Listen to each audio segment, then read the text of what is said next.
Dear students, so చాలామంది అడుగుతున్నారు sir exam ఎప్పుడు ఉంటుంది సార్ అని. ఇప్పుడు ఏపీపీఎస్సీ చైర్మన్ లేడు కదండి అనేసి చాలామంది బుక్కులు పక్కన పెట్టారు. అనుకుంటే గనక ఈ వారంలో రిక్రూట్ అయ్యాడు అనుకోండి, ఆయన ఏం చేస్తారు? వెంటనే ఎగ్జామ్ అంతే కదా. ఇప్పుడు ఆల్రెడీ ప్రభుత్వం మారింది, వాళ్ళకి ఏం చేయాలా? వాళ్ళు చైర్మన్ కొత్త వాళ్ళు రిక్రూట్ చేయాలి. ఎందుకంటే ఇంకా వాళ్ళకు కూడా ప్రెజర్ అనేది ఎప్పటికీ ఉంటుంది, ఎవరికైనా కానీ. ఈ ఏపీపీఎస్సీ చైర్మన్ గారు లేరు కదా అని చాలామంది ఎగ్జామ్ డేట్ రావడం లేదు కదా అని చెప్పి చదవడం లేదు. ఫస్ట్ ఆఫ్ ఆల్ మళ్ళీ చెప్తున్నా, గుర్తుపెట్టుకోండి, పోయిన కాలాన్ని ఎవరు తిరిగి తేలేరు. ఓకేనా? మీకు ఎగ్జామ్ డేట్తో పనే లేదు. మీకు ఎగ్జామ్ డేట్తో మీకు ఆల్రెడీ చెప్పి సాల్ అయింది. ఎగ్జామ్ డేట్తో మీకు పనే లేదు. వాళ్ళు ఎప్పుడన్నా పెడతారు. మీకు ఆల్రెడీ చెప్పాను.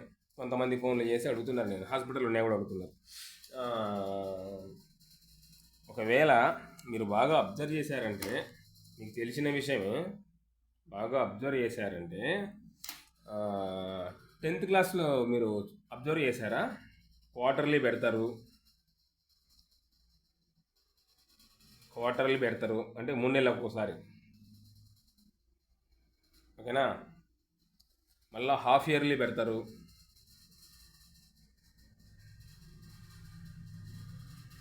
అంటే 6 monthsకు. ఓకేనా? మళ్ళీ ఫైనల్గా గ్రాండ్ టెస్ట్లు పెడతారు. ఫైనల్గా ఫైనల్ ఎగ్జామ్స్ అంటారు వాటిని. ఇవన్నీ స్కూల్లోనే జరుగుతాయి. అంటే మీ 10th క్లాస్ ఎగ్జామ్ జరుగుతుందనగా, ఒక ఫైనల్ ఎగ్జామ్ అంటే పబ్లిక్ ఎగ్జామ్ జరుగుతుందనగా వాళ్ళకు 1.5 నెల 2 నెలల ముందే సిలబస్ అయిపోగొట్టేస్తారు. అంటే ఆల్రెడీ డివైడ్ చేసుకుంటూ వస్తారు. సిలబస్ను డివైడ్ చేసుకుంటూ వచ్చి లాస్ట్కు ఫైనల్ ఎగ్జామ్కు వాళ్ళను 100% ప్రిపేర్ చేయిస్తారు. మీరు బాగా అబ్జర్వ్ చేశారంటే కనుక, మా టైంలో 360 రావాలంటే కష్టంగా ఉండేది. ఫస్ట్ క్లాస్ అప్పట్లో 360 రావాలంటే ఇప్పుడు ఏం చేస్తున్నారంటే, స్కూళ్ళల్లో 9th క్లాస్ నుంచి కొద్దిగా చెప్పుకుంటూ పోతున్నారు. ఓకేనా? 360. అప్పట్లో ఫస్ట్ క్లాస్ 360, అది కూడా పేపర్లో వచ్చేది. ఇప్పుడు నెట్లో లేదు, నెట్టే లేవు, సెల్ ఫోన్లు కూడా లేవు ఎవరికడ. సో దీన్ని ఒక్కసారి మీరు అబ్జర్వ్ చేయండి. ఈ ఫార్ములాని బేస్ చేసుకోండి. Divide and rule. వాళ్ళు డివైడ్ చేసుకుంటూ వస్తారు, సిలబస్ను చేసుకుంటూ వచ్చి లాస్ట్కి వదిలితే కనుక ప్రతి ఒక్కరు కొట్టుకొని పోతారు. ఇప్పుడు చూడండి 599, 598 వస్తున్నాయి. అంటే కనుక వాళ్ళకి ఆల్రెడీ ప్రిపరేషన్ను 9th క్లాస్ నుంచి కంటిన్యూ చేస్తున్నారు. 9th క్లాస్ నుంచి కొద్దిగా చెప్పుకుంటూ వస్తున్నారు. దాన్ని మీరు ఒకవేళ ఇప్పటి నుంచి మీరు కొత్త వాళ్ళు స్టార్ట్ చేసినా కానీ, చాలామంది చదవట్లేదు, స్టార్ట్ చేసినా కానీ చాలు, నవంబర్ లాస్ట్ కల్లా, నవంబర్ ఆర్ డిసెంబర్ కల్లా సిలబస్ అయిపోగొట్టచ్చు. దానికోసం మీరు పెద్ద పెద్ద గ్రంథాలు పట్టుకున్నారనుకోండి, లాస్ట్ మూమెంట్లో అర్థమవుతుంది. నేను ప్రిలిమ్స్లో చూశాను, నా స్టూడెంట్స్ కొంతమంది జాగ్రఫీకి పెద్ద పెద్ద బుక్ చదివారు. లాస్ట్లో పోయేటప్పుడు వాళ్ళు రివిజన్ చేసుకునే దానికి కూడా టైం లేదు. కాకపోతే జాగ్రఫీనే బయట వేసింది, జాగ్రఫీ హిస్టరీ మాత్రమే బయట వేసినారు. ఓకేనా? అవి రెండే మిమ్మల్ని ప్రిలిమ్స్ గట్టికి ఇచ్చేదానికి సరిపోయింది కూడా. ఓకేనా? 4th పాయింట్ ఏంటంటే కనుక, కొంతమంది గవర్నమెంట్ ఎంప్లాయీస్, సార్ మాకు షెడ్యూల్ వేసి ఇవ్వండి సార్, మాకు టైం కుదరట్లేదు అంటున్నారమ్మా. రేపు 5వ తేదీ నుంచి వాళ్ళకు గవర్నమెంట్ ఎంప్లాయీస్ అమ్మా, 5th నుంచి వాళ్ళకు నేను షెడ్యూల్ వేసి ఇస్తాను. ఓకేనా? మీరు నా మెటీరియల్ తీసుకొని మళ్ళీ మీరు పక్కన మెటీరియల్ చదవద్దమ్మా. నేను ఇచ్చిన మెటీరియలే మీకు మోర్ దాన్ ఎనఫ్. ఓకేనా? గవర్నమెంట్ ఎంప్లాయీస్ ఎవరైతే ఉన్నారో వాళ్ళకు 5వ తేదీ నుంచి మన అడిగారు, నేను కొద్దిగా హెల్త్ బాగాలేక హాస్పిటల్, నేను 5వ తేదీ నుంచి వాళ్ళకు షెడ్యూల్ ప్లస్ మెటీరియల్ ఇస్తాను. ఎవరైనా తీసుకోవాలనుకుంటే నా కాడ తీసుకొని ఎప్పుడు చెప్పను. ఎవరైనా ఇంట్రెస్ట్ ఉంటే వాట్సాప్ పెట్టండి, నేను ఫ్రీ అయిన తర్వాత మీకు నేను కాల్ చేస్తాను. ఈ రోజు నుంచి మీకు అందుబాటులో కంప్లీట్గా ఉంటాను. అలాగే క్వాలిటీ 5th ఎగ్జామ్ రేపు అయిపోతుందమ్మా. 5th సెక్షన్ ఉంది కదా, 5th యూనిట్ క్వాలిటీ రేపు అయిపోగొట్టేస్తాను. ఆల్రెడీ క్వశ్చన్ పేపర్ రెడీ చేశాను, మీరు రెడీగా ఉండండి. ఓకేనా? నేను మళ్ళీ గ్రూప్లో చెప్పాల్సిన అవసరం కూడా లేదు కదా, మీరు రెడీగా ఉండండి. మళ్ళీ చెప్తున్నాను. ఓకేనా? చాలామంది ఫస్ట్ పేపర్ మీదనే ఫోకస్ చేస్తున్నారు, సెకండ్ పేపర్ మీద ఫోకస్ చేయడం లేదు. సెకండ్ పేపర్ని వదిలేసారు. మళ్ళీ నేను హెచ్చరిస్తున్నాను, దయచేసి ఫస్ట్ పేపర్ ఎంత ముఖ్యమో సెకండ్ పేపర్ కూడా అంతే ముఖ్యము. ఎందుకంటే 300 మార్కులు కదా, ఈడ 150 మార్కులకు, ఆడ 150 మార్కులకు. మీరు దీన్ని బాగా చదివి 130 పెట్టారంటే ఆడ 60 70 పెట్టారంటే ఆడ పోద్ది ఎగ్జామ్ మొత్తం. నేను చెప్తున్నాను చూడు, టాప్ రేసులో ఉండాలంటే, టాప్ రేసులో మీరు టాప్ ర్యాంకులో ఉండాలంటే దయచేసి నేను మళ్ళీ చెప్తున్నాను, పరిస్థితులు ఎప్పుడైనా మారచ్చు. నవంబర్ లాస్ట్ కల్లా, మళ్ళీ చెప్తున్నాను, నవంబర్ లాస్ట్ కల్లా సిలబస్ అయిపోగొట్టేదాన్ని ట్రై చేయండి. దానికోసం గ్రంథాలు చదివినారనుకోండి, ఈ నవంబర్ కాదు, నెక్స్ట్ నవంబర్ ఎగ్జామ్ పెట్టినా కూడా పాస్ కాలేరు. మళ్ళీ చెప్తున్నాను, చాలామంది స్టూడెంట్స్, అందరూ అని చెప్పాను కానీ యాస్పిరెంట్స్ వీడియోస్ చేస్తున్నారు. వీడియో చేసి ఈ బుక్స్ చదువుకుంటున్నాను అంటారు. మీకు వెల్ మెచ్యూర్డ్ పర్సన్ ఒక యాస్పిరెంట్ చూపించిన బుక్స్ను మీరు ఎలా కన్సిడర్ చేస్తారు? అంతే కదా, ఒక యాస్పిరెంట్ చూపించిన బుక్ అందరూ అని చెప్పను, కొంతమంది జెన్యున్గానే చేస్తున్నారు, ఈ బుక్స్ చదవండి అని. నేను కాదనను. కాకపోతే ఆ బుక్స్ చదవడం వల్ల ఇప్పుడు ఏం బాగానే ఉంటుంది, మళ్ళీ లాస్ట్లో మీరు రివిజన్ చేయలేరు. కంప్లీట్గా చెప్తున్నాను, రివిజన్ ఈజ్ ఇంపార్టెంట్. లాస్ట్ 5 రోజులు రివిజన్ ఎవరైతే చేస్తారో బాగా చూడండి. షార్ట్ నోట్స్ కూడా రాసుకుంటున్నారు చాలామంది. రివిజన్ 5 రోజులు రివిజన్ అంటే కనుక మీకు ఇచ్చిన సబ్జెక్టును ఒక 50 పేజీలు, అంటే ఏపీ హిస్టరీ ఉంది ఒక 40 పేజీలు 50 పేజీలు అంతే, ఎక్కువ ఉండకూడదు మీకు. అందుకే నేను అవి ఏపీ హిస్టరీ చార్ట్స్ మీకు నేను సింప్లిఫై చేసి ఇచ్చాను. ఆ చార్ట్స్ చూసుకున్నారంటే శాసనాలు ఇవన్నీ దాంట్లో తగులుతాయి, ఓకేనా? సో కాబట్టి ఆ మెటీరియల్ కంపల్సరీ చదవండి. చాలామంది మనడు కూడా ప్రింట్అవుట్ తీసుకోలేదంట, ఏది ఏపీ హిస్టరీ చార్ట్స్ ఎంత ఇంపార్టెంట్ చూడండి. దాంట్లో నుంచి లాస్ట్ టైము 35 బిట్స్ తగిలాయండి. చిన్న బుక్ అది, ఒక 60 పేజీల బుక్ అంతే, ఏముంది చూసుకుంటా పోవడమే, ఓకేనా? దానివల్ల 30+, 35 34 ఎగ్జాక్ట్ నాకు గుర్తులేదు, 35+ బిట్లు మీకు నేను వీడియో కూడా చేసి చూపించాను ఒకటి. చూడండి మా చార్ట్స్లో ఎన్ని బిట్లు తగిలాయో అని.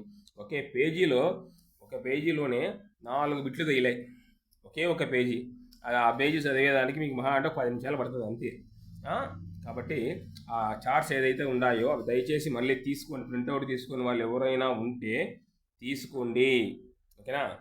ఇంకా కొంతమంది సమస్య, ఓకేనా?